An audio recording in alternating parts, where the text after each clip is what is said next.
Well, look what's down here. So I think these, although they're quite small, I think these are duck eggs. We've got 3 ducks. I don't think we've got a drake. I think we've got all hens. And this is a couple of days worth. And all of the hens lay their eggs up in the nest boxes. And over the past few days, I've been getting 2 or 3 duck eggs. 2 or 3 eggs a day, I should say, in this corner. And this is where the ducks sleep. And you can see there are 8 eggs. I think, let's just have a little... Yeah, so I think my ducks have started to lay, which is really, really great. Now, it's slightly unfortunate that we've got 3 ducks and no drake, because I did want to obviously mate them next year. They've actually just come in. Where are you going? What are you doing? There they are. We just come down to feed them in the morning. You just sort out all their waters. And but that's really, really great that they've started laying. Hello!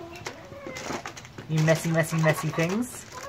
So yes, we have duck eggs finally. Woohoo! Look, a little owlet.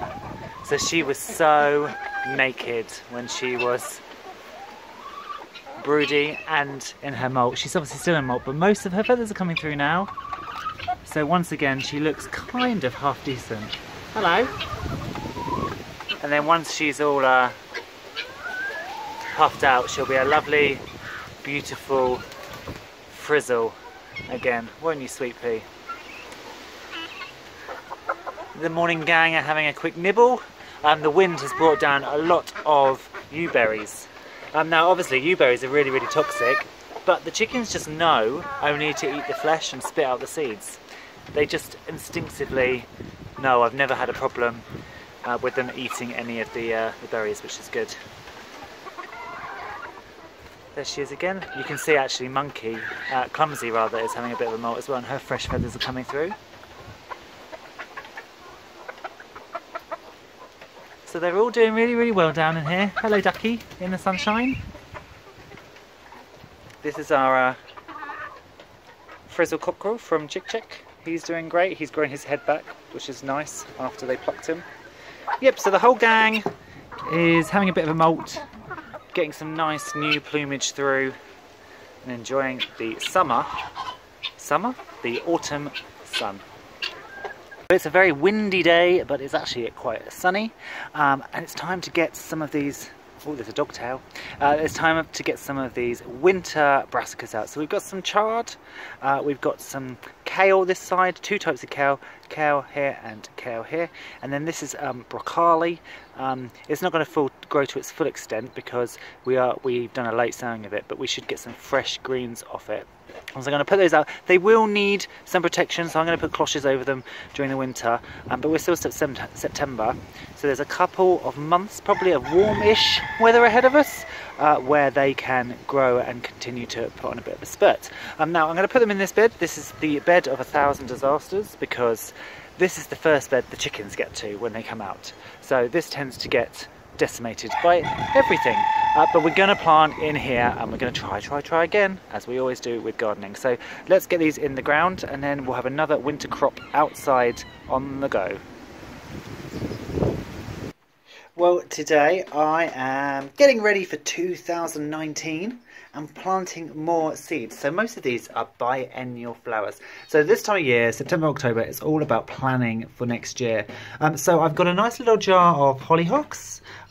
They're biennial. I've got some aqualegia seeds that were given to me by a neighbour. So these are also known as ladies' bonnets, and also columbine flowers. So I'm going to plant those, again, biennial. I've got some red snapdragons. Now they're annual, but they're kind of hardy annuals, so I can plant them now, overwinter them under glass, and they'll be fine. And then some nicotiana. And again, these are annuals, but I've actually had them as biennials and short-lived perennials in the garden, depending on the winter weather. So with biennials, it's really good to get them in the autumn anyway, because you can get some growth, and sometimes they will then flower in their first year, but you can get them on the go. They do need protecting over the winter months, just on those first fresh leaves coming though. And then again, with your hardy annuals and your sort of biennials and short-lived perennials, such as Nicotiana and red snapdragons, again, start them off in the autumn and you'll get early flowers next year. They do need some protection, but you can get your flowers going now.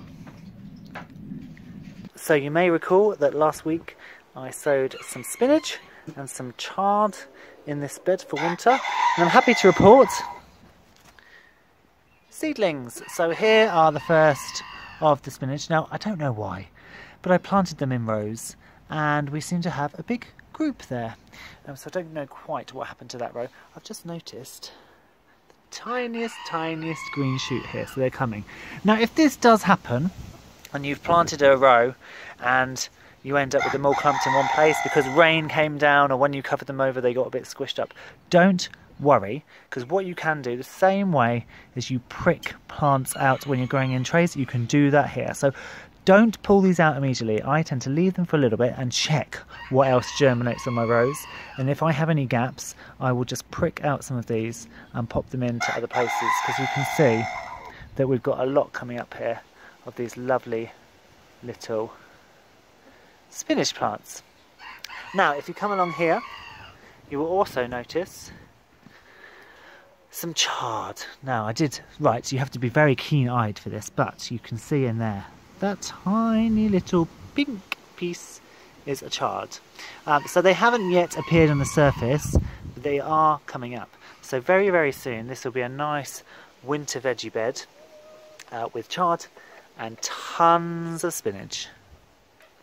Well, here is another little winter bed, and it's still actually got some tomatoes in, as you can see from there, but they're kind of going over, so I'm going to put in some cabbages. And these are cabbages that I planted a couple of weeks ago, so you'd probably be looking for plants to be a bit bigger by this time of year, but again, I was a bit late to the party, but I'm taking a punt anyway. So we're putting some cabbages out. Now this is way too many for this segment.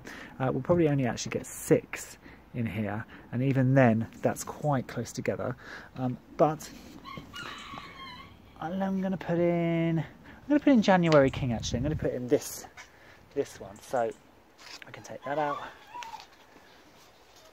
take them out of the pot, and then just gently break them apart. Now the main thing you need to think about when you're potting out, well, the main thing I need to think about these days, is you can see how long this is. Do not worry about planting the stem, because I have for many years not planted the stem for fear it would rot. But actually, especially with brassicas and tomatoes and things, it does no harm and you end up with nice sturdy plants. So I will show you just quite how deep I go. So we'll go in. That's Barry giving us a quick thing, and then really you want to go, I mean that's quite actually shallow. I could have gone deeper there. I could have gone all the way up. In fact, I'm going to dig it up and we're going to do it again. You kind of want to go all the way to those first leaves.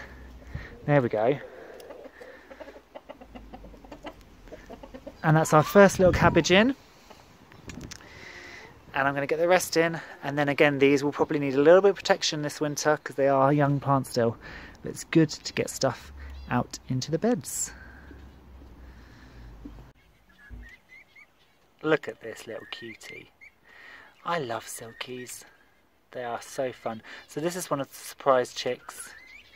It's got a bit wet, as you can see, with its funny little head. And I think this is a girl. And I think this is a boy, and you can see the crest differences, even though they're wet. I would not be surprised. And actually, if you look on the one on the ladder there, you can start to see a little bit of wattle growing as well, whereas this one's got hardly anything. So I think we've got a girl and a boy. And as for the rest of the surprise chicks, hello, hiding around the corner. They will be growing up this week and going into the grower shed, so this will be the last time you see them in this little hutch. And then I'll be taking them to a sale. There's a couple of sales lately. Look at the blue on that leg. Fantastic blue legs this little baby Silkie's got. So we may end up keeping her. But yeah, they're doing really, really well. And it's nice, even in November. November, I'm jumping ahead a couple of months. September, to have some little chicks. Or teenage chicks really. Hello.